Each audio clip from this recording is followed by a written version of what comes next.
All right, guys, welcome back. And, as you can see from the title of this video, we have some transfers to report to you. So, we'll just go straight over here to the transfer history screen, and I'll let you see my screen here, and we'll take a look at it.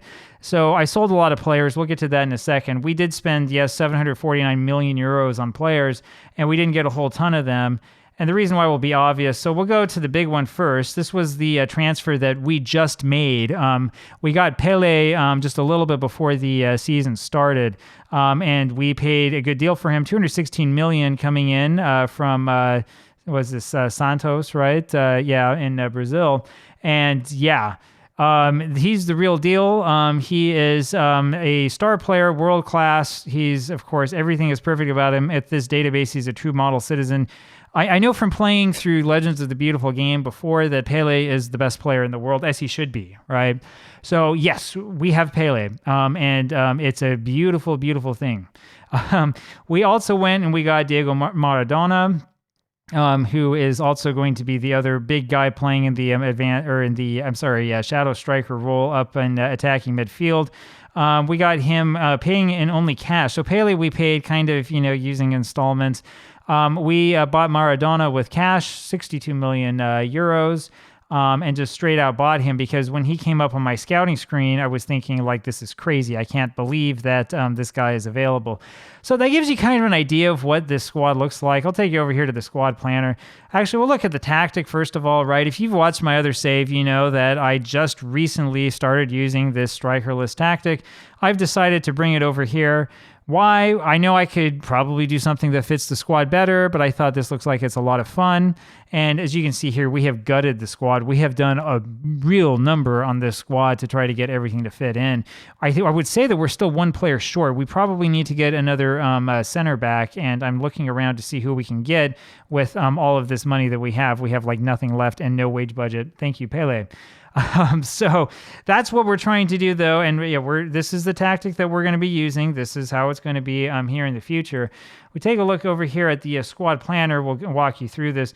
The big coup that we got here at goal was Lev Yashin, who is, I'm probably saying his name wrong. My apologies, I don't speak Russian. We picked him up for a bargain. 50 million is what it cost from Dynamo Moscow. This is, if you're not aware, commonly referred to, as I was looking around online, as the best goaltender of all time. And he is awesome and comes in really, I would argue, as a star player. What does the coach say about him? They're calling him a squad player who can skill improve with world-class potential. I think that he's actually better than this, and I do think that he's the best of the keepers. Andre Onana remains on the squad and is going to be our number 2 guy. And I'm not sure. He's on our B team, so we're not going to worry too much about him. We also brought in, of course, a number of left backs, a number of center backs. We're just going to look here on the left side, but they're all center back. So we got Bauer in, who comes from Brazil. I don't know very much about this player. I'm sorry. I'm not so educated on the history, other than knowing that he played quite a while ago. If he's 24 years old in game, that means he probably played in the 40s.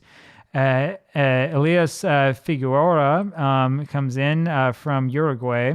Is another find that we had. 65 million euros. Again, most of it probably in installments.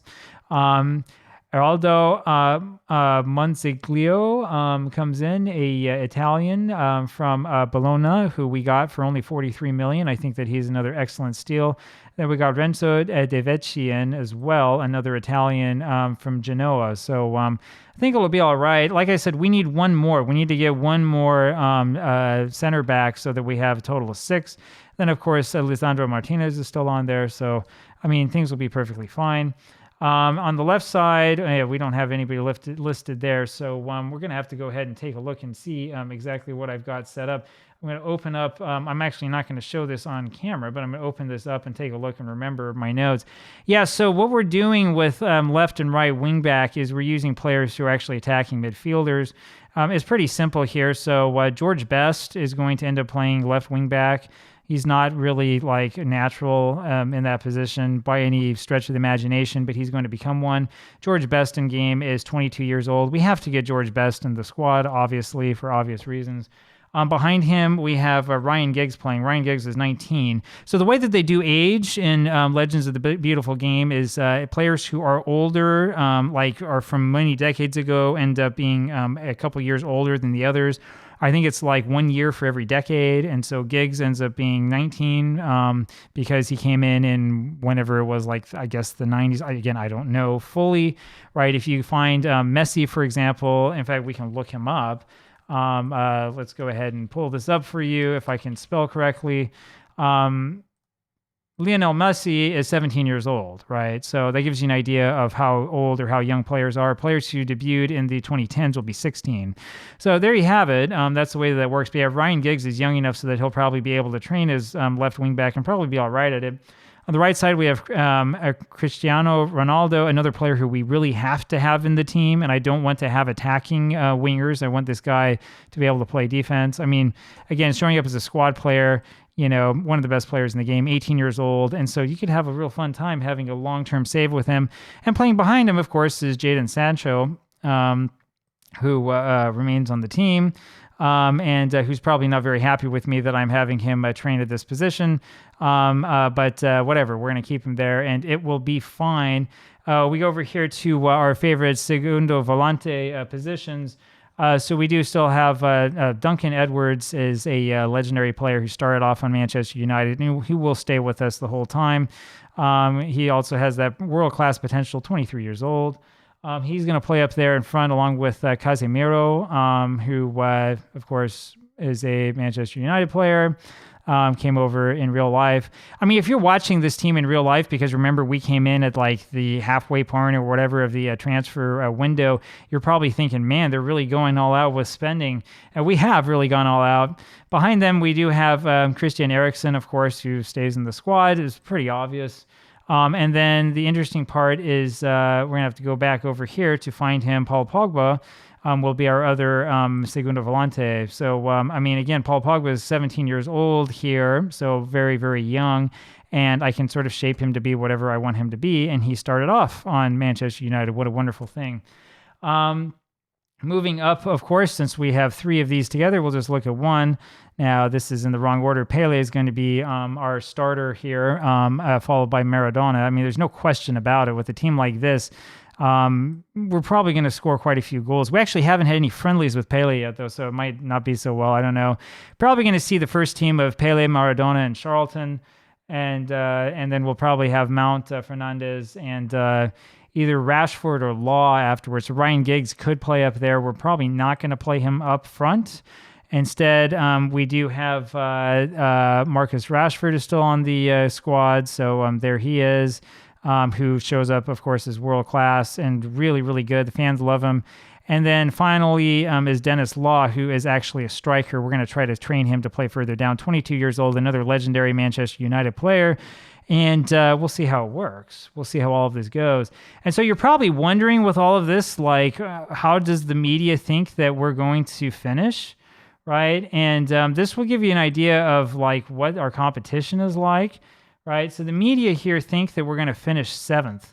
I mean, that's the thing about this that's incredible. They think that we are 7th favorites for winning the league, despite the fact that we went out and got Pelé, despite the fact that we got Maradona, despite the fact that like this team is filled up with legendary players. We're still not showing up as necessarily the greatest team around. Pelé here shows up as a key player, but he's down on this list.